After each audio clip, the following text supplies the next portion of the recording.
बिस्मिल्लाहिर्रहमानिर्रहीम। Mega stories में खुश आमदीद। एक शख्स के 3 बेटे थे। उस शख्स ने अपने तीनों बेटों के नाम अब्दुल्ला रखे हुए थे। दिन गुजरते गए और मौत का फरिश्ता उस शख्स का बुलावा लेकर पहुंचा।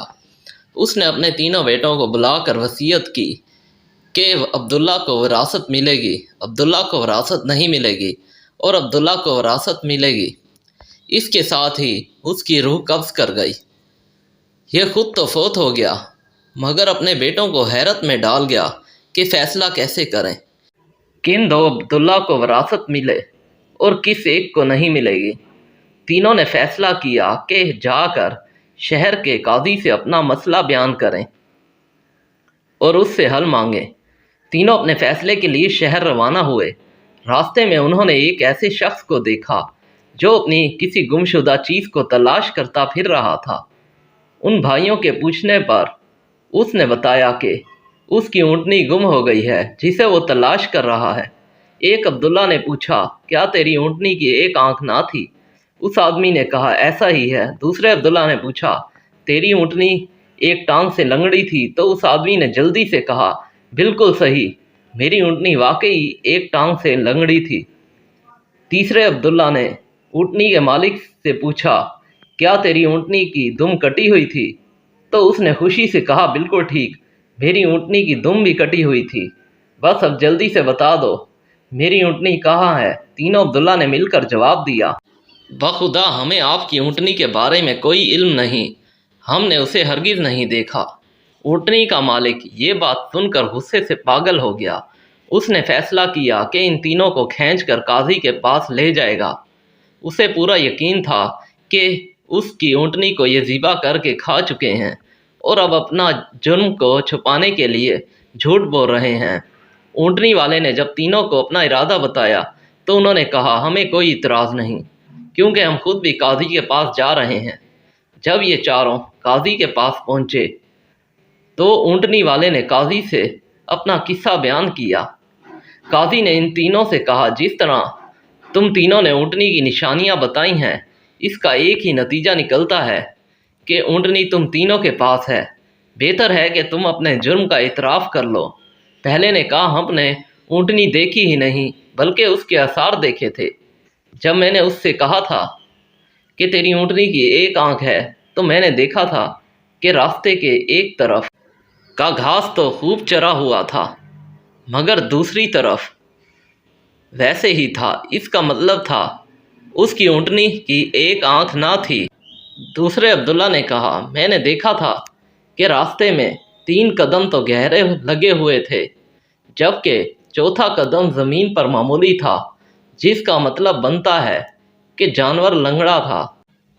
तीसरे अब्दुल्ला ने कहा, ऊँट जब राह चलते हुए अपना गोबर गिराते हैं तो दुम से इधर उधर बखेरते हैं।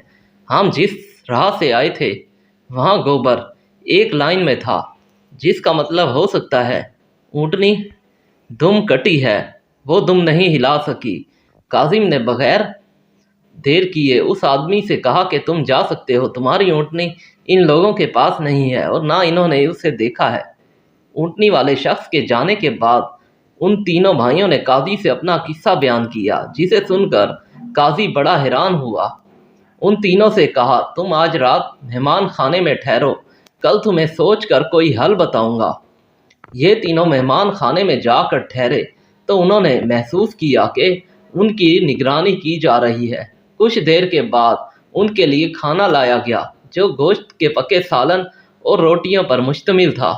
पहले ने खाने को देखते ही कहा, यह सालन कुत्ते के गोश्त का बना हुआ है। दूसरे ने कहा, रोटियां जिस औरत ने पकाई हैं वो हमल के साथ और पूरे दिनों से है। तीसरे ने कहा, ये काजी हराम की औलाद है। बात काजी तक पहुंच गई। उसने तीनों को दूसरे दिन अपनी अदालत में तलब कर लिया और तीनों से मुखातिब होकर कहा, तुम में से किसने कहा यह कुत्ते का गोश्त पका हुआ है? पहला बोला, मैंने कहा था। काजी ने बावर्ची को बुलाकर पूछा।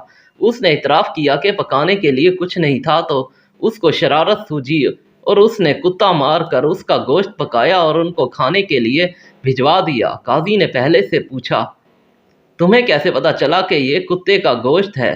تو اس نے بتایا گائے، بکری اور اونٹ کے گوشت کے نیچے چربی لگی ہوتی ہے، جبکہ یہ سارا چربی نما تھا، اس کے نیچے کہیں کہیں گوشت لگا تھا۔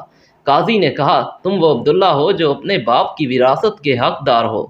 قاضی نے دوبارہ پوچھا کہ یہ کس نے کہا کہ یہ روٹیاں اس نے پکائیں جو 9 ماہ کے حمل اور پورے دنوں سے ہے؟ جواب آیا میں ہوں۔ قاضی نے پوچھا تمہیں ایسا کیوں کر لگا؟ تو دوسرا عبداللہ بولا روٹیاں ایک طرف سے خوب پکی ہوئی ہیں تو دوسری طرف سے کچی موٹی رہ گئی۔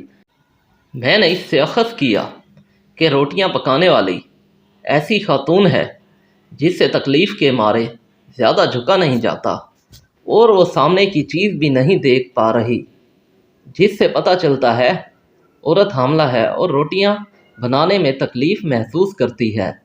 قاضی نے اس دوسرے سے کہا کہ تم بھی والد کی وراثت کے حقدار ہو۔ پھر قاضی نے تینوں سے دریافت کیا کہ یہ کس نے فرمایا کہ میں ولد الحرام ہوں؟ تیسرے نے جواب دیا کہ یہ میں نے کہا تھا۔ قاضی اٹھ کر اندر گیا اور اپنی ماں سے پوچھا کیا یہ سچ ہے کہ وہ حرامی ہے؟ تو اس کی ماں نے کہا یہ سچ ہے کہ تم حرام کے ہو۔ قاضی نے واپس آ کر تیسرے عبداللہ سے پوچھا تمہیں کیوں کر معلوم ہوا میں حرامی ہوں؟ تو اس نے جواب دیا اگر تم حلالی ہوتے تو مہمان خانے میں ہم پر نگراں مقرر نہ کرتے، نہ ہی کتے کا گوشت پکوا کر ہمیں کھانے کے لیے بھجواتے، اور نہ کچی روٹیاں کسی مظلوم عورت سے بنوا کر ہمیں کھلاتے۔ قاضی نے اس سے مخاطب ہو کر کہا تم وہ عبداللہ ہو جسے اس کے باپ سے مال کا ورثہ نہیں ملے گا۔ تیسرے نے حیرت کے ساتھ قاضی کو دیکھا اور کہا مگر کیوں؟ قاضی نے کہا کہ کیونکہ ایک حرامی ہی دوسرے ولد الحرام کو ٹھیک ٹھیک پہچان سکتا ہے۔ تم میری طرح حرام کی اولاد ہو۔ وراثت پانے والے دونوں عبداللہ اپنی ماں کی طرف لوٹے اور دریافت کیا کہ ہمارے تیسرے بھائی کا ماجرا کیا ہے؟